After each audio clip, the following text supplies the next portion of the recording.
जज साहब, वकील साहब जौन कोर्ट के सामने बात रख लें वो एकदम सही बा।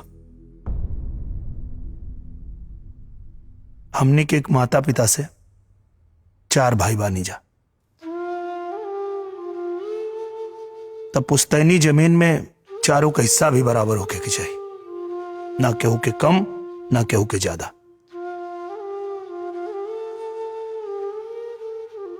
लेकिन जज साहब, वकील साहब आधा अधूरी बात बतौले हैं।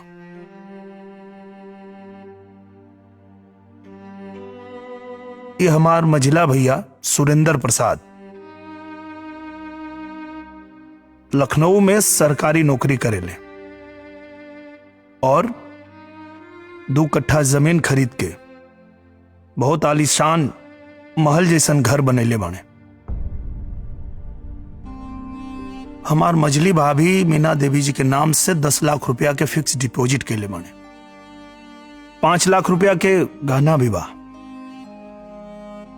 वैसे ही हमार दूसरका भैया राजेंद्र प्रसाद के नाम से भी गाड़ी, घर, बंगला, बैंक बैलेंस और जेवर भी बा।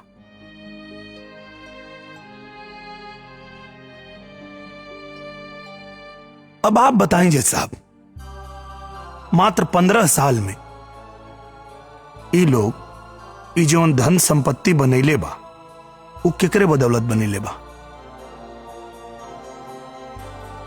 काहे कि हमार बड़का भैया जो बचपन से सिर्फ खेती कैले और वो कुछ ना कर पाइले। सोचे की बात ही बा जज साहब कि हमारे बड़के भैया के नाम से जमा पूंजी तो छोड़ दी, उनके नाम से तो बैंक में खाता भी नहीं के। हमारे बड़की भौजी के पास 2 कनबाली रहे जो ब्याह में उनकर माई देले रही। हमार भैया वो बेच देले ए लोग के पढ़ावे खातिर, ए लोग के नौकरी दियावे खातिर।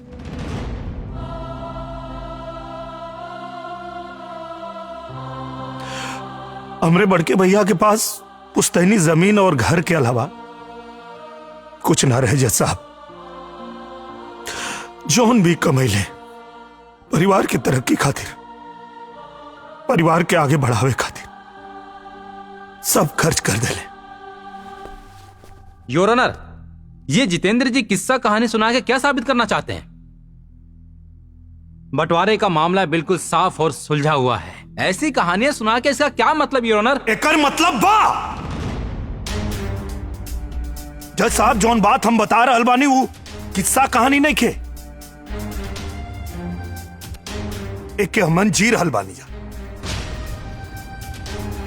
हमार बात छोड़ दी जज साहब, ये दोनों भाई लोग से पूछी कि अगर बड़का भैया ए लोग के अपने तरह खेती बाड़ी में लगा देले होते, पढ़ैले लिखैले ना होते, नौकरी ना धरीले होते, तो का आज ये लोग अपने नाम से इतना संपत्ति बना पाते?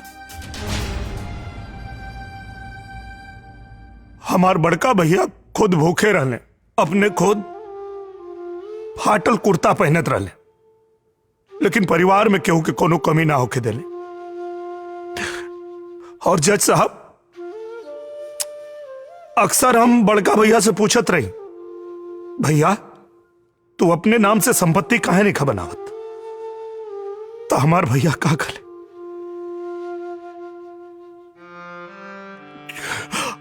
हमार भैया कहले जज साहब की जितेंद्र, हमार असली संपत्ति तो हमार भाई लोग हमें।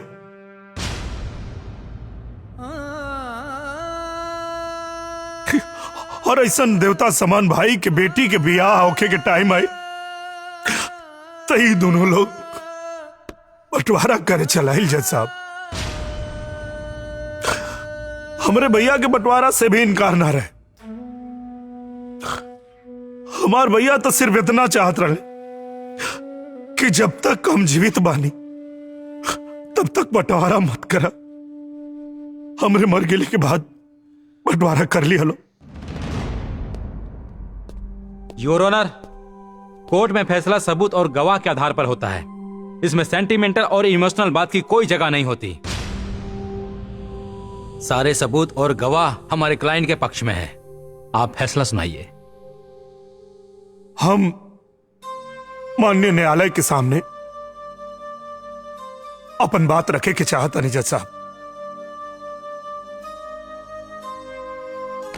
आज ही जोन केस पे जीरा चल रहा बा, ई खाली हमरे घर के समस्या नहीं के जज साहब, ई देश के हर घर के समस्या बा। संयुक्त परिवार भारतीय संस्कृति के सबसे बड़ धरोहर है और यहां हमने के सब लोग संयुक्त परिवार से बनी जा। लेकिन हमने के देख रहा बानी जा कि आज अपन अलग से बनावे के आपा धापी में लोग अपन ईमान धर्म सब छोड़ रहा बा जज साहब। ये बात बिल्कुल सही बा कि कोर्ट में भावना खातिर कोनो जगह नहीं खे, लेकिन जज साहब परिवार बिना भावना के ना चल पाई। परिवार के फले फूले खातिर के त्याग, तपस्या और भावना की जरूरत पड़ेला जज साहब। ममता, प्यार और त्याग, यह परिवार रूपी नदी के जीवन धारा आ जज साहब। और अगर ये धारा सूख गई फिर न कोनो घर बची, न कोनो परिवार बची, न कोनो समाज बची, न कोनो राष्ट्र बची और ना ही मानवता बची जज साहब। संपत्ति के अधिकार में कानून के नए सिरे से सोचे के चाहिए, बदलाव करे के चाहिए। यहां लोग न्याय खातिर आवेला जज साहब, कहे कि न्याय के मंदिर है। और हम ये आज कहे कि चाहता नहीं जज साहब कि केहू और के हिस्सा से हमके एक फूटी कौड़ी ना चाहिए। बस न्याय चाहिए जज साहब, न्याय चाहिए।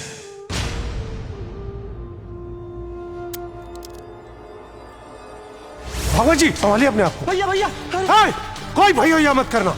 ये केस तो खत्म हो गया, पर मेरे मुवक्किल को न्याय नहीं मिला। बंटवारे की आड़ में रिश्तों का और दिलो दिमाग का बंटवारा पहले ही हो जाता है। मैं अदालत से पूछना चाहता हूं कि यह बंटवारा कब तक अपनों से अपनों की जान लेता रहेगा, क्योंकि जब अदालत से न्याय होता है तो एक के घर में तो दिया जलता है, लेकिन दूसरे के घर में अंधेरा हो जाता है मिलॉर्ड।